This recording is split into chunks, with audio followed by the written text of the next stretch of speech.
So this talk is about science and information. Um, Science is a kind of process. It's not a thing. It's not a church, right? It's not a belief system. It's a specific kind of process that's distinguished by a few sub-processes that are depicted below in the diagram.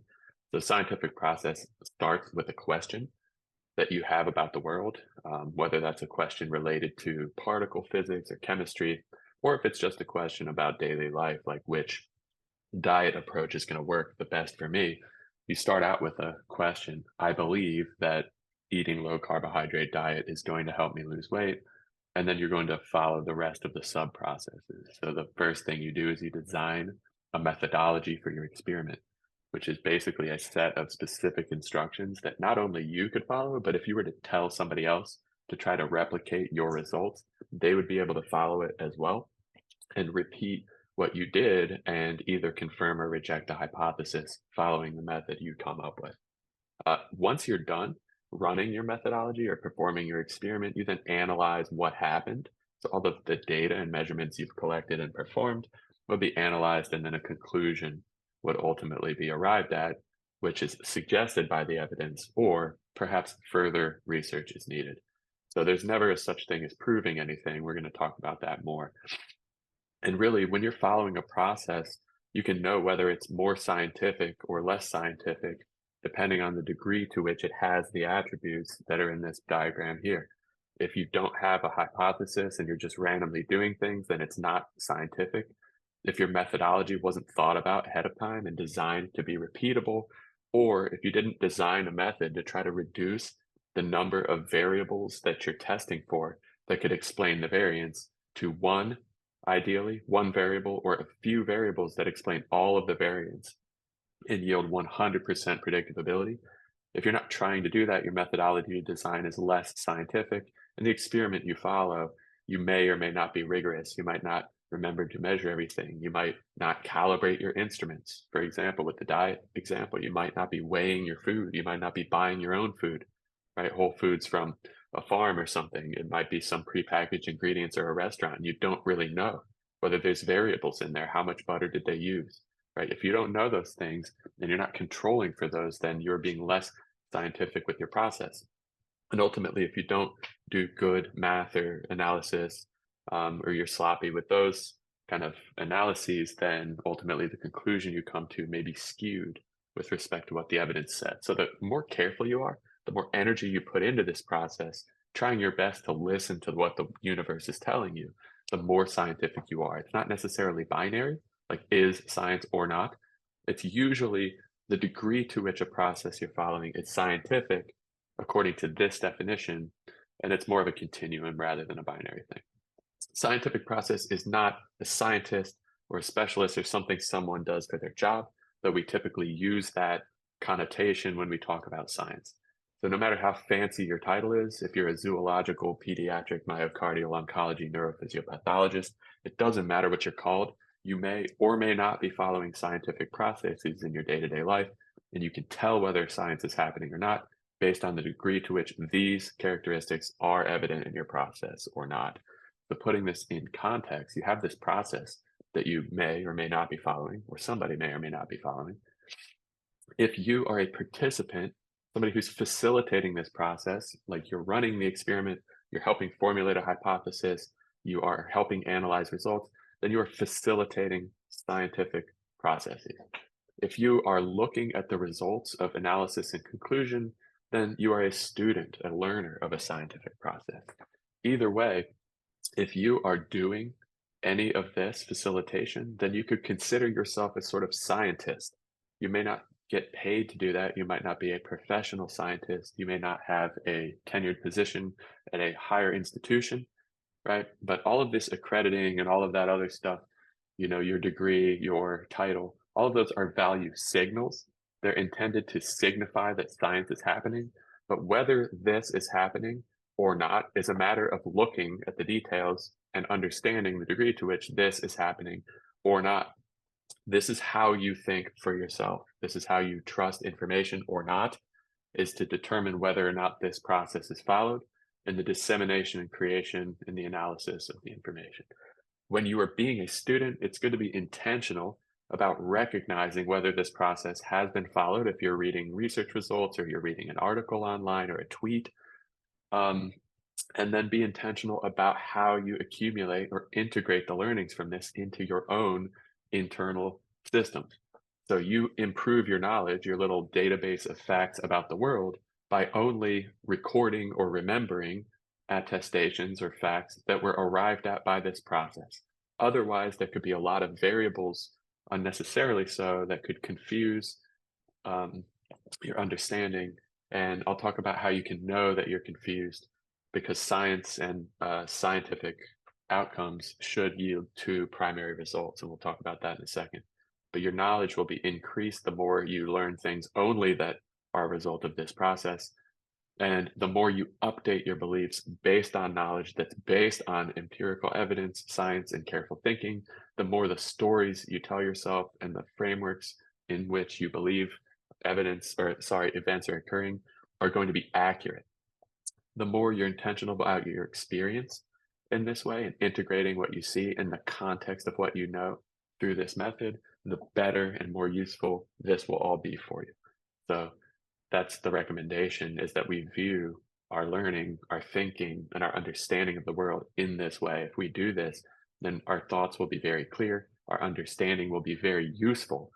Useful is if you have knowledge and you update your beliefs and you experience things and you integrate that all according to a scientific process of learning, then you will have high degree of ability to explain what's going on in the world and reduce uncertainty in decisions, and to make accurate predictions with closer to 100% certainty that you know what the outcome is going to be. And that will be useful because when you can do that, then you can choose decision outcomes that are going to create more aggregate enjoyment for you and other people. And that's the function or the goal of the path of wisdom, where you're trying to live the best possible life. So if you do this, no matter what it is you're reading, no matter what experiences you're having, if you apply this process to all of that as a student or learner, then you can run your own experiments, right? You can read anything from scientific literature, online articles, or news. You can read the Bible, and we'll talk about that in a second. And ideally, you would apply scientific method of thinking to understanding the Bible. You will have good beliefs based on good, sound knowledge, and ultimately this will lead to good outcomes for you. Your health will be better. Your dietary choices, your exercise regimen, your social interactions, your family life, all of that will get better. So you can get all these results. You can look good, feel good, you can be healthy, you can live a long time, you can perform well, you can have great social relationships, your finances will be in order if you apply this process to those aspects of your life. So this is all about maximizing utility for you. And you know whether or not you're doing well or following this process by whether or not you're measuring. Remember, axes, measurement, and progress. You're measuring these things and they're getting better. If you're not doing that, then who knows what's happening. This is intended to provide clarity and reliability and not just leave things up to random chance.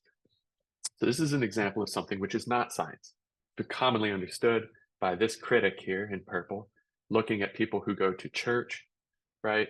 And they're sitting there. There's a pastor who's ordained, right? He doesn't have any skin in the game. Ultimately, he doesn't have to live your life, and he can teach whatever he believes or is comfortable with.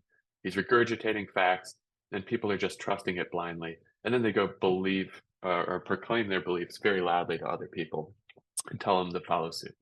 But these people's lives are not going well. And this person here, this critic, knows it. They see these people and they're going home and they're like beating their wife in anger, or their kids don't respect them, or they're all fat and lazy, or whatever, right? These people are not doing well. It's evident on the outside, but they're part of this system and they're preaching to people loudly as if they know how to improve lives or make people's lives better, but they don't. And this person is a critic, and he's right in criticizing, because there is something weird going on here with people loudly preaching to people, but their lives aren't great. But this person is overly critical and is making a value judgment on the humans that are involved in this pattern. But what we don't do, if we're this critic who's criticizing people who go to church or whatever, is apply that uniformly, because that pattern exists everywhere. We've got doctors, right, who are ordained by the medical system, right? They carry a special credential and they wear special clothes. They have white robes, even. Like, it's ridiculous how close this parallel is. They just regurgitate facts but they don't know what they're talking about either. These doctors, they're not healthy themselves, right? They're fat. They don't look the way you want to look, but they're telling you what to eat. And you're supposed to ask them for permission to even start an exercise program if you listen to the commercials. But we trust them blindly because they're ordained, right? They have the insignia from the medical institution. So therefore, we just blindly listen to what they say without thinking about it. And we all become fat, weak, and our blood work is trash, right? It's not helping. Same exact pattern that we saw, but we're like, oh, well, I see nothing wrong with this pattern, right? Because they're doctors, they're scientists, they follow science, but it's BS, right? This pattern is the exact same thing. Or even with scientists, right? Not necessarily practitioners like doctors. We may have Neil deGrasse Tyson or somebody loudly preaching from a pulpit of Twitter or X or whatever it's called now. This person is ordained. They have the special insignia. They went to the fancy, theological seminary of Harvard, right? So we stop thinking and we start believing in accreditations and believing in positions, just like people believe in pastors or whatever. The regurgitation continues. We trust them blindly because they've got the special ropes on, the special insignia. And we start preaching loudly about science and research and global warming or whatever. And we're all doing the same thing. It's all nonsense because none of it is based on the scientific process with respect to being a student, right? We are not applying this process critically to our own understanding. We're not analyzing what they say, vetting the methodologies that were used to arrive at the conclusions being preached. We don't know what hypotheses or which variables are supposed to be getting eliminated. We're just simply blindly trusting. So we accumulate a lot of what we think is knowledge that's useful. We certainly have beliefs and we yell at people about how right we are all the time, but we don't have these things. We have no six pack. Our blood work is trash. We can't do anything on the track or in the weight room or on the field because we're all old and in pain. Our parents or we don't even have a relationship with our parents. Our kids don't respect us and we're in debt. So great. Look how much we know. It's not leading to any useful outcomes.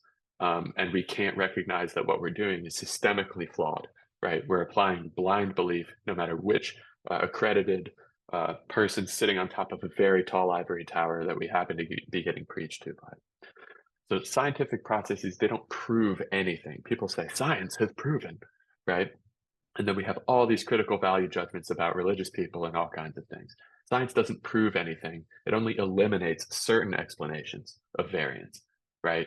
So the best we can do is say, I know 10,000 things that aren't happening, but I still might not know for sure what's happening. And you can know whether you are on the right track or not by whether you have 100% predictive accuracy. That proves that you understand the mechanism behind the uncertainty you encounter. For example, we understand mechanics fairly well. So ballistics, for example, if I launch a ball, right, and we've done this in high school, if I launch it at a known height, at a known angle of inclination, at a known velocity, I can tell you exactly what part of the ground it's going to hit without knowing ahead of time where it's going to hit. That's because we understand how gravity works. We understand basic mechanics and physics. We know we understand it because we have 100% certainty in the outcome based on our experiments. With medicine, we have no idea what's going on. For example, if you hear a commercial, it'll say, hey, take this. It may make you feel better. However, here are the side effects, AKA, we have no idea what will happen to you when you put this pill in your body. And yet we're all so smart and we have the white coats of brilliance and we stand on top of a mountain and hand down the tablets of scientific knowledge, but we have no idea what will happen to you if you put this in your body. That means they don't understand, which means they haven't been following scientific process to the level necessary to explain enough variance to then turn around and preach to you about what you should put in your body. You can't believe in science. You can believe that the process leads to better outcomes, but you don't say like, I believe in science. And by that, you mean, I just trust anything somebody who has a credential says, right? You either follow the method yourself and you're careful about what you think and believe, or you're not. You'll either get the results with 100% certainty and prediction, useful outcomes and such, or you won't. And you'll know because you can look at your stomach in the mirror and tell whether or not your diet is right. You can look at your blood work. You can measure how happy you are and determine whether it's going up or down. You can know for sure if you follow a scientific method, or you can randomly do things and then, good luck to you. Scientists are not prophets, so stop just trusting people because they have a fancy degree from school. We all went to the same public schools, private schools, whatever. Nobody is that special. Some people just focus on more applying this scientific process to one area more than another. If you're a paleontologist or if you are a chemist or something like that, then sure, you get paid and presumably you're following this method, which is what's leading to useful output, like useful understanding that's making people's lives better. Or you're just doing things and it doesn't matter, like the rest of us who work in businesses and stuff, where we don't matter either. Um, no harm in that. Don't replace robes, pulpits, and the Holy Vatican or whatever with lab coats, classrooms, and Harvard. Like, stop doing that. I hear that flaw over and over again. Many of the people I consult with and talk with and are friends with are all atheists, and they have all these fancy beliefs about things. Again, blood work is trash, diet is trash, they don't look good in the mirror, but they're very loud about their beliefs. So hopefully it's useful to them in some way, but I can't see it because their lives don't seem to be better than anybody else's. So stop doing this. Stop judging other people because the measure you use to judge is going to be the one that's used to judge you. And based on what I see, a lot of y'all aren't doing so well. So you need to stop doing things like this. So, what I do recommend, though, is that the Bible is a source of a wealth of information for everybody. Even you atheists who hate God, there's a lot to find in there if you follow a scientific process to understand it. You can come up with a hypothesis like God hates gay people, right? That's what I heard from Westboro Baptist Church. And they're very loud about it. So, therefore, let's just take that as a hypothesis. Is that the case? Then you design a method. And it's usually the same method when you're studying the Bible. I'm going to go through, I'm going to carefully read all of the statements that might be related to the topic. Yes, that's a lot of reading and work, so buckle up. Um, Try to do it in the original language. How many of you are just saying, oh, well, this English translation translated from an English translation, translated from a German translation, translated from a Latin translation, translated from Hebrew, tells me this, so therefore I'm going to loudly start preaching to people. How about trying to go back to the original source and do the best that you can in order to try to understand what might have originally been getting talked about? Um, what you're trying to do is get rid of as many variables as you can.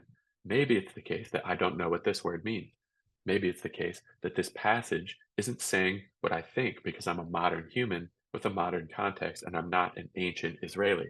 I'm not a sojourner from Egypt to Israel listening in the wilderness to an ancient language that I didn't learn. So try as best as possible to understand what may be happening. I believe it's all pointing to some pure truth. It's our goal to apply a method to try to find it rather than simply look, believe something, and walk away. Don't misapply things that aren't in the right context and apply all relevant context to what you're reading. For example, many things in the Bible, like if you do this, then the punishment is, stoning somebody to death. Well, there's also a verse that says no matter should be established unless it's by at least 2 or 3 eyewitnesses, and you should form for yourself systems of judges for dispute resolution and such. So, in the context of that, and with God saying, "I desire mercy rather than sacrifice or harsh justice," if you bring all that together, the picture is like only after somebody has willfully done this over and over again with warning, and multiple people attest to the fact that they need the punishment, only then would that be applicable. It completely changes a lot of these verses when you do your best to understand what it's really saying.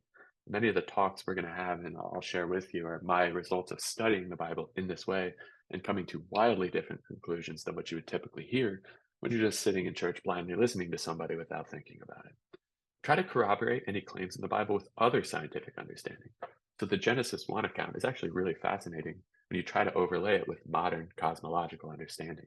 I'll do a study on that in the future, and I think we'll really enjoy it.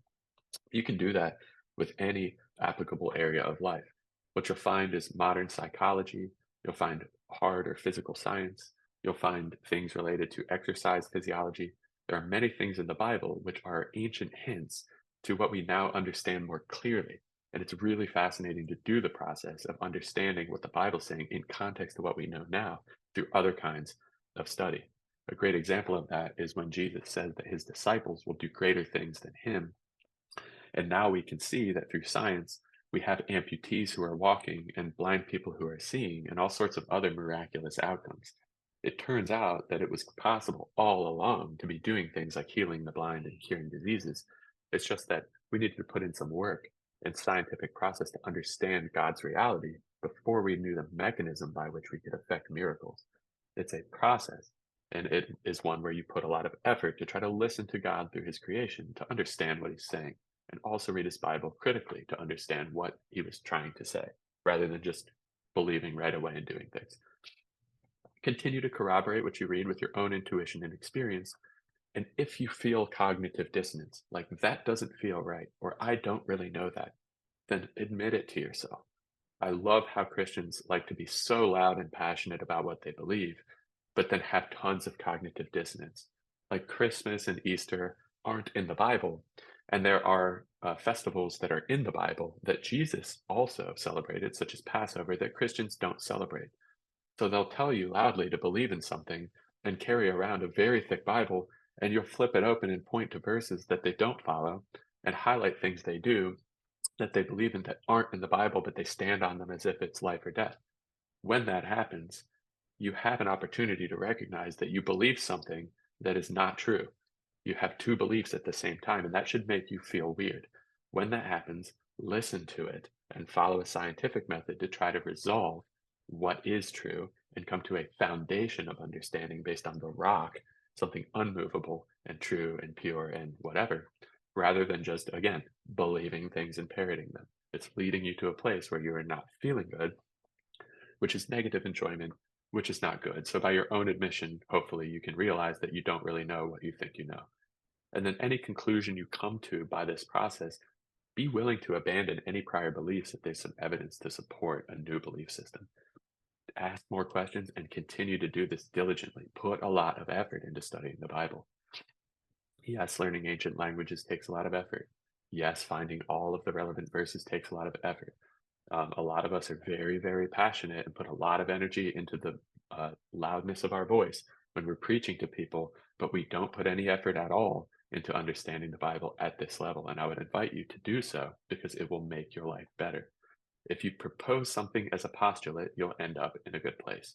Start out with your hypothesis and just say, assume it is true that the Bible is 100% purely the Word of God or whatever, right? Start with that belief system and see how far it will take you. So far, if you believe that there is pure truth that's being pointed to in the Bible, and we may not have a perfect translation of it in our hands, following this process will allow us to uncover the truth that is there. And so far, that postulate of let it be the case that the Bible is true has not led me astray yet. And like I said, what are the results? What are my credentials? All of these things are true for me, right? I have a six pack. My blood work is perfect. My performance has improved in many physical endeavors. I have a healthy, happy family. I am financially secure. And I only got that because I worked hard and followed the principles in the ancient wisdom of the Bible, modern scientific understanding, and I applied them diligently and was willing to give up all of my beliefs about anything based on the accumulation of knowledge. So it works. I'm not telling you something I don't do or that I haven't experienced for myself. So this brings up a concept of information, and this is probably the final thing I'll present in all of my conceptual overviews because this is what the word means, what word means, word of God, etc. And I'll conclude with that in a second.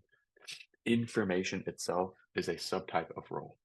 The process of going about a scientific method of study or of understanding is about getting information that reflects pure truth rather than information that reflects something else that's not useful.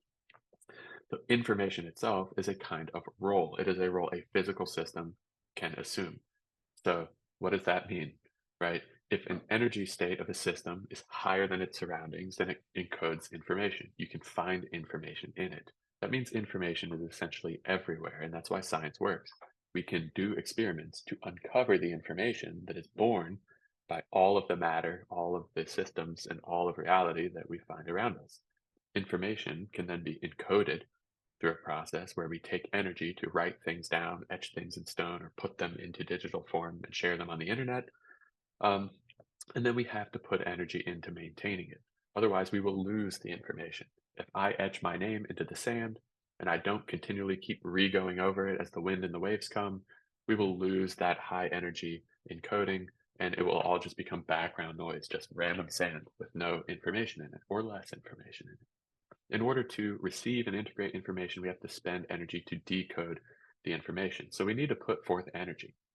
And that's true whether we are running charge through a digital circuit, which releases heat as evidence that there's energy, right, being used to encode and decode information, whether we are spending energy to read, right, and our body temperature gets a little warmer as we do it, which indicates we are spending energy.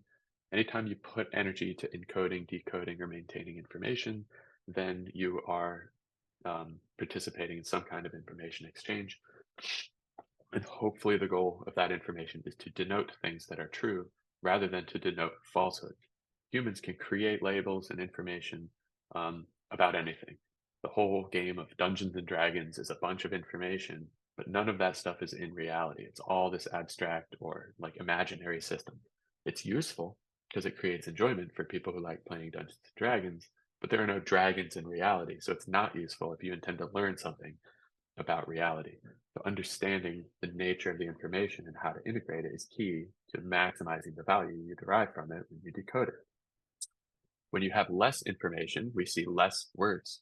Less energy needs to be used to transmit it or decode it because it takes less time, right?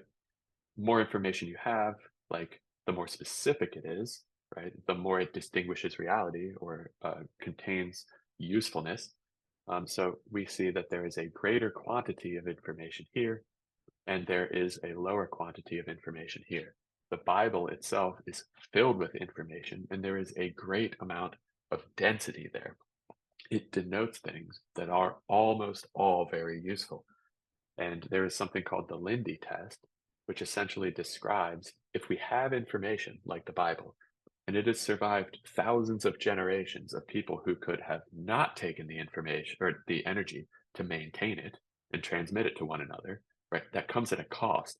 Why would they take that cost in order to maintain it and transmit it if it wasn't useful, if it wasn't dense and rich with information that provides value? They wouldn't. We know there's something useful in the Bible, whether you're an atheist or a Christian, because it's still here. And it takes a lot of energy to keep Bibles here and to keep maintaining the order in that system. The Masoretes, the ancient Jews who kept the Masoretic text, turns out was word for word, dot for dot, space for space, pretty much identical with scrolls that were found that were 1,000 years earlier than it. That is evidence that they took a great deal of care and energy to maintaining the specific information that was encoded. Why would somebody do that if it wasn't paying them in terms of value? They wouldn't. That's called the Lindy test, and that's how we know there's a lot of useful information in the Bible. Therefore, it is worth the energy to try to decode it. When we do that, we actually summon, so to speak, some information from this eternal realm. This is where, for all of you futurists out there, the simulator code of the universe is running. All of the physics, chemistry, matter, all of that information is running in this simulation computer or whatever that is our reality. Whether you want to view it that way or whatever, we can agree that the eternal that it talks about in the Bible, the heavenly realm, heaven, right? That is a realm in which nothing gets destroyed. It is a realm of pure information. It is a realm which governs the principles and rules by which our reality exists. When we take time to look at the world and understand it, we create an information encoding in our brain to represent what we found, and then we transmit it on paper or in computers or sharing it with one another.